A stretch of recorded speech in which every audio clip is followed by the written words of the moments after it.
ધોરણ 11 સાયન્સ રસાયણ વિજ્ઞાન પ્રકરણ નંબર 5 દ્રવ્યની અવસ્થા અને એના લેક્ચર નંબર 9ની અંદર આજે આપણે ડાલ્ટનના આંશિક દબાણના નિયમ વિશેની વાત કરીએ. તો આજે આપણે એક નિયમ ભણીએ છીએ, ડાલ્ટનનો આંશિક દબાણનો નિયમ. મોસ્ટ આઈએમપી પ્રશ્ન લખી શકાય. ડાલ્ટનનો આંશિક દબાણનો નિયમ. વૈજ્ઞાનિક ડાલ્ટને આ નિયમ આપેલો છે અને એને ડાલ્ટનનો આંશિક દબાણનો નિયમ કહે છે. ડાલ્ટને એવું કીધું કે એકબીજા સાથે રાસાયણિક પ્રક્રિયા ન કરતા હોય એવા વાયુનું કુલ દબાણ દરેક વાયુના આંશિક દબાણના સરવાળા જેટલું હોય છે.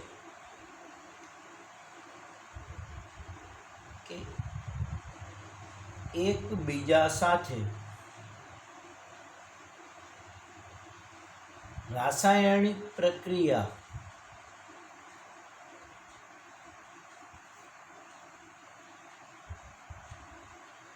ન કરતા હોય તેવા વાયુઓનું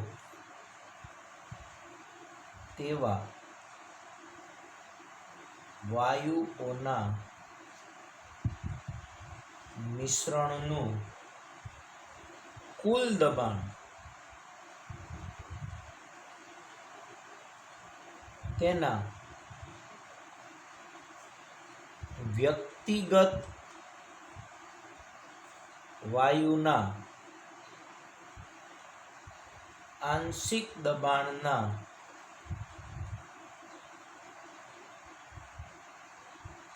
સરવાળા જેટલું હોય છે.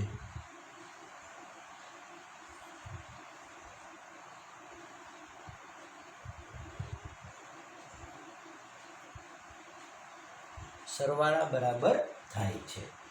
એટલે કે સમાન કદ અને સમાન તાપમાનની પરિસ્થિતિએ દરેક વાયુ અલગ અલગ હોય અને મિશ્રણમાં દરેક વાયુનું ક્રિયાશીલ દબાણ એને એનું આંશિક દબાણ કહેવાય. તો આંશિક દબાણ એટલે શું? તો દરેક વાયુનું મિશ્રણમાં વ્યક્તિગત દબાણ એને એનું આંશિક દબાણ કહેવાય છે. માનો કે આપણે એવું કહીએ કે કોઈ એક પાત્રમાં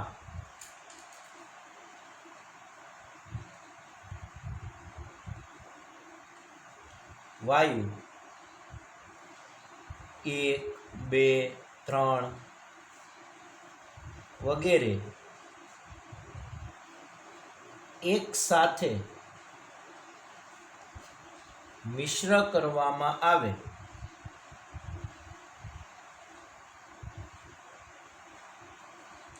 અને તેના વ્યક્તિગત એટલે કે એનું પોતાનું આંશિક દબાણ અનુક્રમે પહેલા વાયુનું આંશિક દબાણ P1, બીજા વાયુનું આંશિક દબાણ P2, ત્રીજા વાયુનું આંશિક દબાણ P3 હોય તો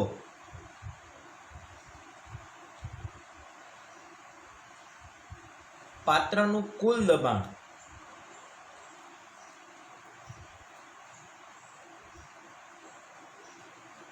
એટલે કે P કુલ બરાબર લખાય P1 વત્તા P2 વત્તા P3 વત્તા ડેશ ડેશ ડેશ. ત્યારે કેપિટલ T અને કદ V અચળ હોય છે. કહેવા શું માંગે છે એને સમજીએ. માનો કે કોઈ એક પાત્ર લીધું, આપણે અહીંયા સમજીએ કે કોઈ એક પાત્ર લીધું. માનો કે આપણે એવું કહીએ કે આ 500 ml ની બોટલ હતી. આ 500 ml બોટલનું કદ 500 ml છે. એમાં વાયુ એક ભરવામાં આવ્યો. કોઈ વાયુ ભર્યો, માનો કે આપણે નામથી સમજીએ અત્યારે કે ઓટો વાયુ ભર્યો. ઓટો વાયુ ભર્યો તો આ પાત્રનું કદ છે 500 ml અને માનો કે ટી તાપમાન છે એ 298 કેલ્વિન રાખીએ કે 298 કેલ્વિન તાપમાને 500 ml ના પાત્રમાં અમુક જથ્થાનો O2 વાયુ ભર્યો છે, તો આ પાત્રમાં O2 નું જે દબાણ થશે એને આપણે O2 નું વ્યક્તિગત દબાણ એટલે P ઓફ O2 કહીએ. હવે એ જ રીતે બીજો વાયુ લઈ લઈએ, બીજું એક પાત્ર લઈ લઈએ. એ પાત્રનું કદ પણ 500 ml જ છે, એનું તાપમાન પણ 298 કેલ્વિન જ છે, અને આની અંદર માનો કે આપણે હિલિયમ વાયુ ભરી દીધો. તો એવું કહે છે કે આના દબાણને આપણે P of helium, P of He કહી દઈએ. તો ટોટલ એવું કહેવા માંગે છે કે માનો કે આપણે 500 ml નું પાત્ર લઈએ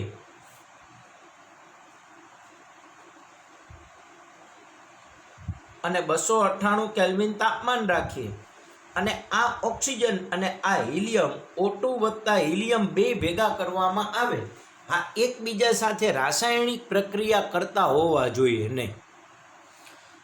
આ ઓક્સિજન અને હિલિયમ એકબીજા સાથે પ્રક્રિયા ન કરતા હોય તો જ આ નિયમ લાગુ પડે, નહીંતર આ નિયમ લાગુ પડે નહીં.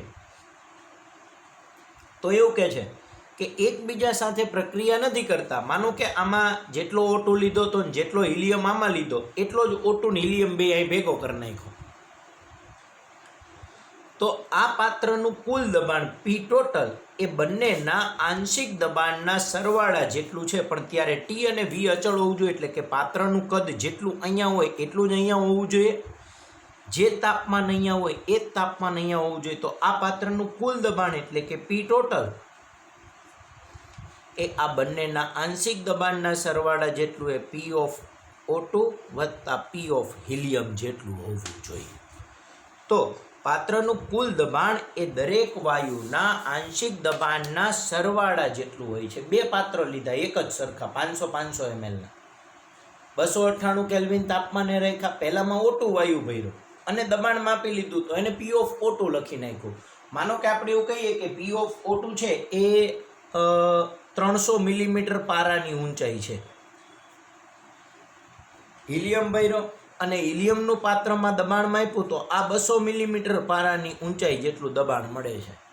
તો જો આટલા જ કદના ઓક્સિજન અને હિલિયમને ભેગા કરવામાં આવે અને એકબીજા સાથે પ્રક્રિયા ન કરતા હોય તો P ટોટલ 300 વત્તા 200 એટલે કે 500 મિલીમીટર પારાની ઊંચાઈ જેટલું મળશે. આવું ડાલ્ટને કીધું કે એકબીજા સાથે રાસાયણિક પ્રક્રિયા ન કરતા હોય તેવા વાયુના મિશ્રણનું કુલ દબાણ દરેક વાયુના વ્યક્તિગત વાયુના આંશિક દબાણના સરવાળા બરાબર થાય છે. એટલે કે જે વ્યક્તિગત વાયુ છે એનું જે કંઈ આંશિક દબાણ હોય એના સરવાળા જેટલું આપણને કુલ દબાણ મળે છે. તો આ રીતે આપણે P ટોટલ બરાબર P1 વત્તા P2 વત્તા P3 એવું લઈ શકીએ. હવે આ જ રીતે જ્યારે શુષ્ક વાયુની વાત કરવામાં આવે તો પહેલાં હું તમને લખી દઉં અને પછી સમજાવું કે સામાન્ય રીતે વાયુઓ છે એ પાણી ઉપર એકઠા કરવામાં આવે છે.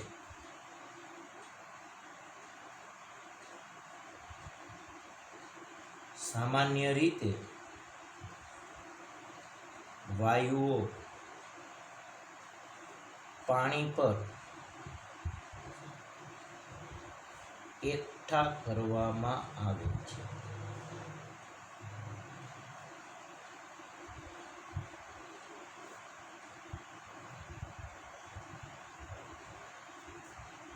તેથી તે ભેજવાળા હોય છે.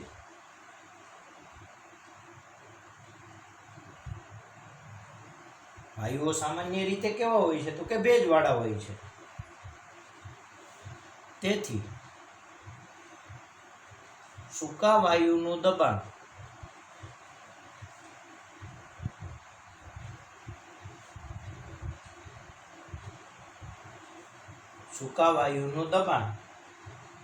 એ ભેજવાળા વાયુના દબાણમાંથી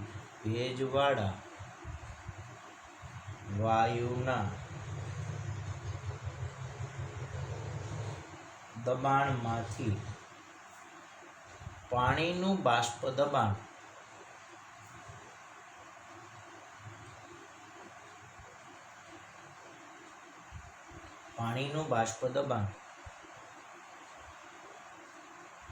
બાદ કરવાથી મળે છે.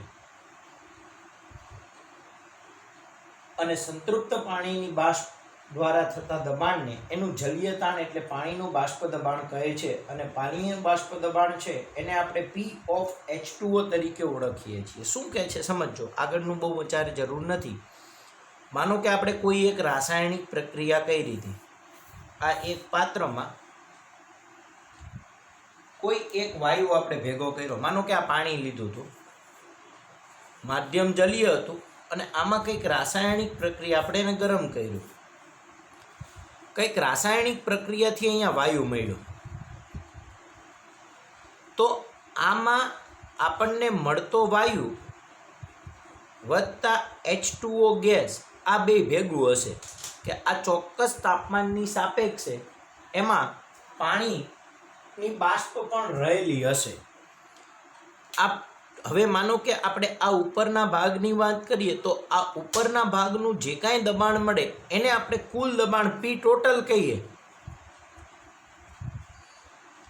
તો એ કુલ દબાણ છે એ માત્ર ને માત્ર વાયુનું નહીં હોય, તો કે આમાં બે ઘટક ભેગા થયા, આપણો વાયુ વત્તા H2O, એટલે P કુલ છે એ P ઓફ વાયુ વત્તા P ઓફ H2O જેટલું હોય. તો આમાં ખરેખર વાયુ કેટલો મળ્યો આપણને? તો વાયુનું જો આંશિક દબાણ મેળવવું હોય તો આપણે કુલ દબાણમાંથી પાણીનું બાષ્પ દબાણ બાદ કરવું પડે. એટલે આપણે એવું લખી શકીએ કે P ઓફ વાયુ બરાબર P cool minus P of H2O. અને P ઓફ H2O ને એનું જલીય તાણ કહેવાય. એને એનું જલીય તાણ કહેવાય છે. એટલે કે સામાન્ય રીતે વાયુ પાણી પર એકઠા કરવામાં આવે છે. આ પાણી ઉપર એકઠા કર્યા, તેથી તે ભેજવાળા હોય. તો વાયુ હોય એમાં પાણીની બાષ્પ હોય એટલે ભેજવાળા હોય. અને સૂકા વાયુનું દબાણ એટલે કે શુષ્ક વાયુનું દબાણ એ ભેજવાળું વાયુના દબાણમાંથી એટલે આ કુલ દબાણમાંથી પાણીનું બાષ્પ દબાણ બાદ કરવાથી મળે છે. તો આપણે P ટોટલમાંથી P ઓફ H2O બાદ કરીએ તો આપણને P ઓફ શુષ્ક વાયુ જેટલું મળે છે. એટલે આપણે એવું લખી શકીએ કે P ઓફ શુષ્ક વાયુ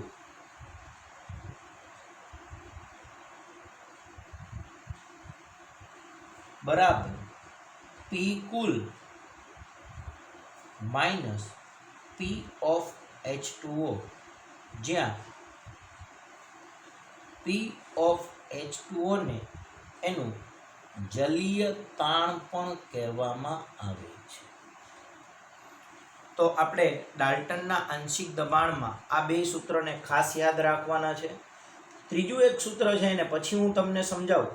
અને આપણે પહેલા મોલ અંશના પર્યાયમાં આંશિક દબાણની વાત કરીએ. મોલ અંશની સાપેક્ષે આંશિક દબાણ.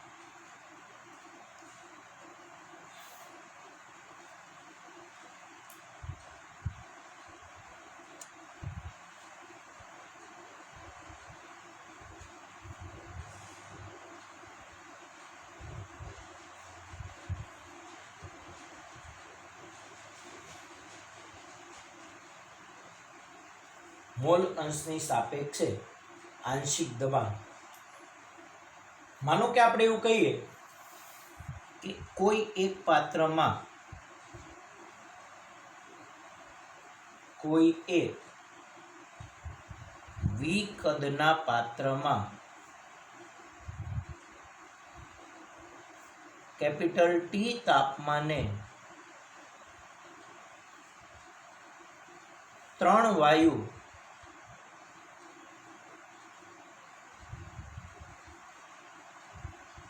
ભેગા કરવામાં આવે છે.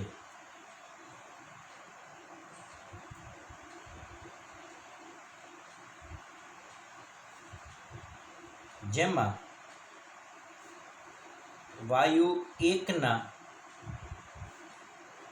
N1 મોલ, વાયુ 2 ના N2 મોલ અને વાયુ 3 ના N3 મોલ ભેગા કરતા દરેક વાયુનું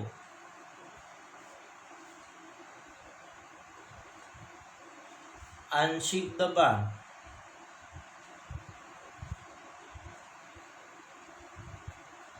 અનુક્રમે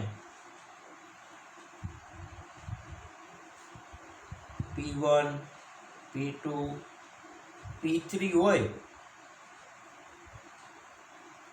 તો એવું કહી શકીએ આદર્શ વાયુ સમીકરણ પ્રમાણે તો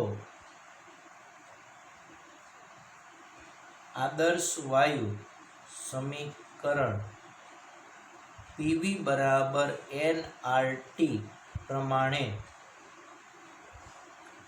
હવે આ પ્રમાણે વિચારીએ કે દરેકના આંશિક વાયુને 1 2 અને 3 આપ્યું તો P1 બરાબર લખાય N1 into RT ના છેદમાં V. જો V ને આ બાજુ લઈ જાઓ, N એટલે વાયુના મોલ. હવે પહેલા વાયુના N1 મોલ હતા. એ જ રીતે P2 બરાબર લખાય N2 into RT ના છેદમાં V અને P3 બરાબર N3 into RT ના છેદમાં V. હવે એવું કહે છે કે એક પાત્રમાં આપણે 3 વાયુ ભર્યા, 1 2 અને 3. આ પાત્રનું કદ V હતું અને તાપમાન T હતું.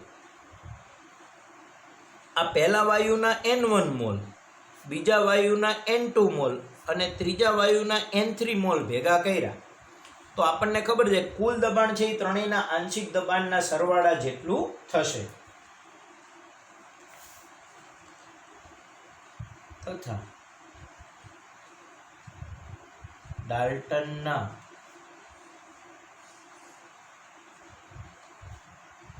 આંશિક દબાણના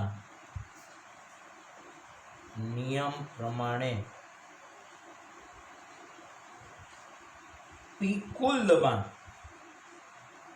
P કુલ બરાબર લખાય P1 વત્તા P2 વત્તા P3. એટલે P1 વત્તા P2 વત્તા P3 જેટલું P ટોટલ મળે છે. તો P ટોટલ P1 વત્તા P2 વત્તા P3 એની સાપેક્ષે આપણે સમજીએ કે P ટોટલ બરાબર P1 વત્તા P2 વત્તા P3. હવે P1 P2 ને P3 ની કિંમત આપણે આ મૂકી દઈએ તો એવું દર્શાવી શકીએ કે P કુલ દબાણ બરાબર N1 into RT ના છેદમાં V વત્તા N2 into RT ના છેદમાં V વત્તા N3 into RT ના છેદમાં V લખાય. હવે ત્રણેયના દબાણનો સરવાળો ત્રણેયનો લઈએ તો N1 વત્તા N2 વત્તા N3 into RT ના છેદમાં V મળે. આને સમીકરણ નંબર 2 કહીએ અને આને સમીકરણ નંબર માનો કે 1 કહીએ. હવે તો P ટોટલ એટલે કુલ મોલ ઇન્ટુ RT ના છેદમાં V લખી શકાય. એટલે P કુલ બરાબર કુલ મોલ N1 ઇન્ટુ RT ના છેદમાં V લખી શકાય. હવે માનો કે આ બંને સમીકરણનો ગુણોત્તર લઈએ P ટોટલ અને P કોઈ પણ વાયુનું આંશિક દબાણ એનો ગુણોત્તર લેતા સમીકરણ 1 અને સમીકરણ નંબર 2 નો ગુણોત્તર લેતા તો સમીકરણ 1 માં છે P1 બરાબર N1 into RT ના છેદમાં V. હવે P1 ની છેદમાં લખાય P કુલ બરાબર અહીંયા લખાશે N1 વત્તા N2 વત્તા N3 into RT ના છેદમાં V. હવે RT ના છેદમાં V RT ના છેદમાં V ઉડી જાય એટલે લખાય N1 ના છેદમાં N1 વત્તા N2 વત્તા N3 એટલે કે N1 ના છેદમાં કુલ મોલ. હવે ઘટકના મોલ છેદમાં કુલ મોલ તો એને એના મોલ અંશ લખાય તો બરાબર લખાય x1 જ્યાં x1 એ વાયુ એકના મોલ અંશ છે. તો આપણને એના મોલ અંશ મળી ગયા. તો આપણે એવું લખી શકીએ કે P1 ના છેદમાં P કુલ દબાણ બરાબર x1 માટે P1 બરાબર x1 ઇન્ટુ P કુલ દબાણ. આ જ રીતે આપણે એવું દર્શાવી શકીએ કે આ જ પ્રમાણે P2 બરાબર લખી શકાય x2 ઇન્ટુ P કુલ દબાણ અને P3 બરાબર x3 ઇન્ટુ P.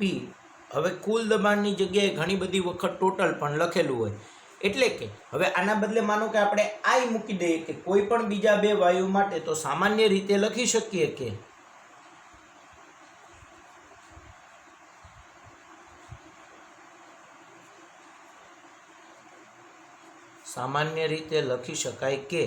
Pi બરાબર xi ઇન્ટુ P ટોટલ, કે કોઈ પણ I ઘટકનું આંશિક દબાણ એના મોલ અંશ ગુણ્યા એના કુલ દબાણના સરવાળા, કુલ દબાણના ગુણાકાર જેટલું હોય છે.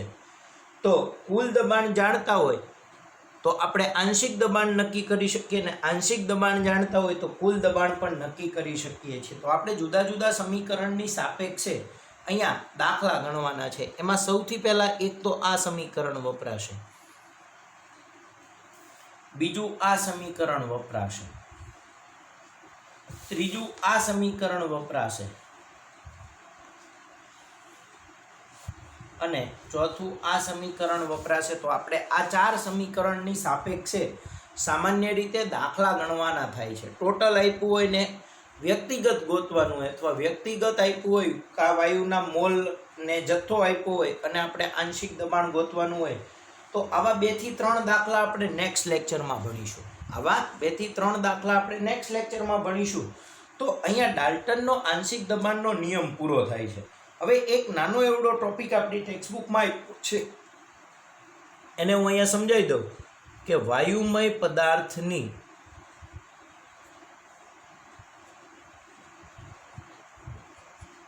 ઘનતા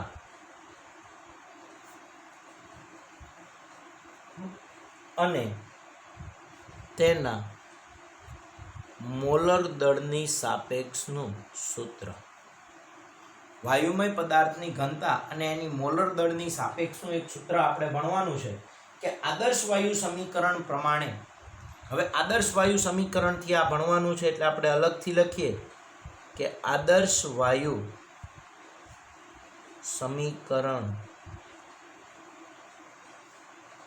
PV બરાબર nRT માં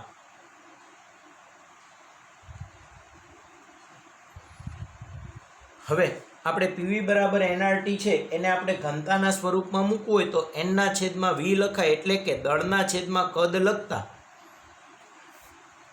માં આપણે માનો કે એવું દર્શાવીએ, દરેક પદને દર્શાવીએ કે P એ દબાણ,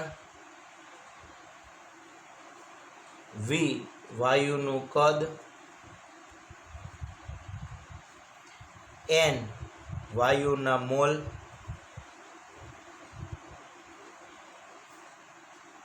R વાયુ અચળાંક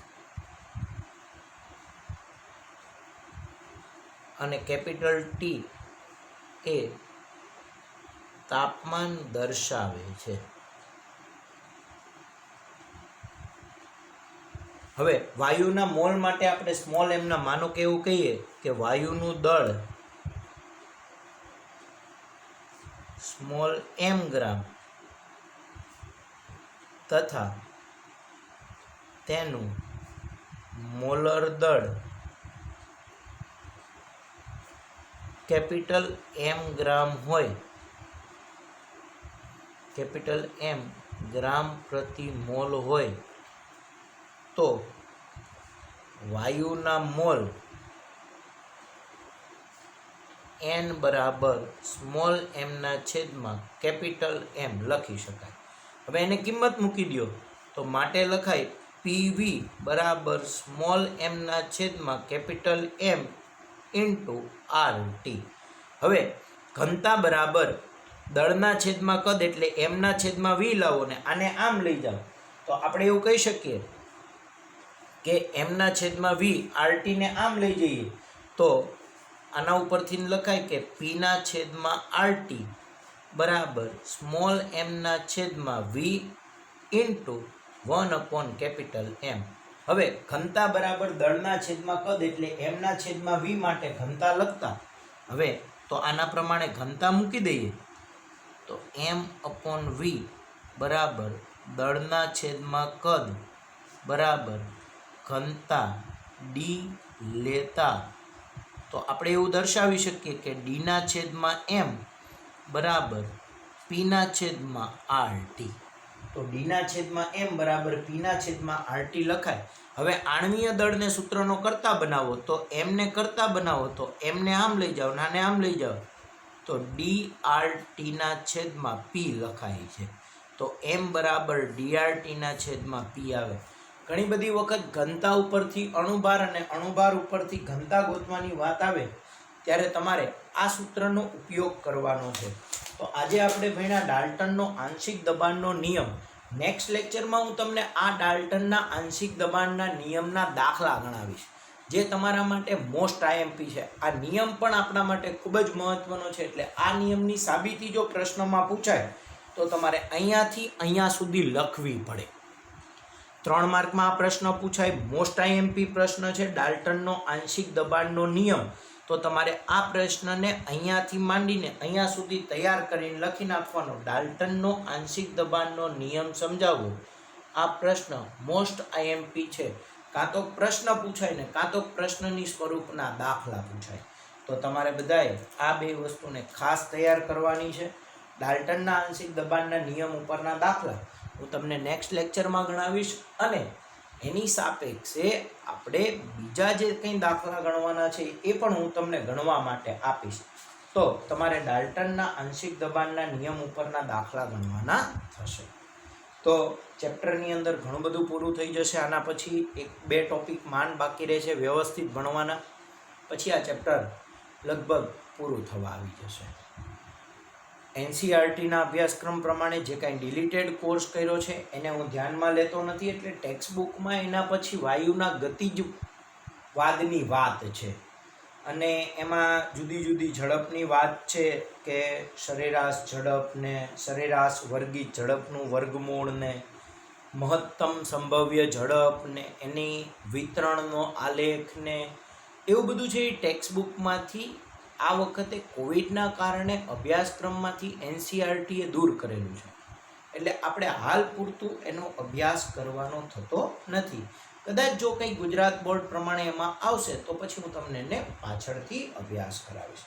તો આજે ભણ્યા આપણે ડાલ્ટનનો આંશિક દબાણનો નિયમ એ તમારે બધાએ ખાસ તૈયાર કરવાનો છે. આ 2 પેજ તૈયાર કરી નાખો. પ્રશ્ન આખો મોઢે લખી નાખો ત્યાં સુધી તૈયાર કરો.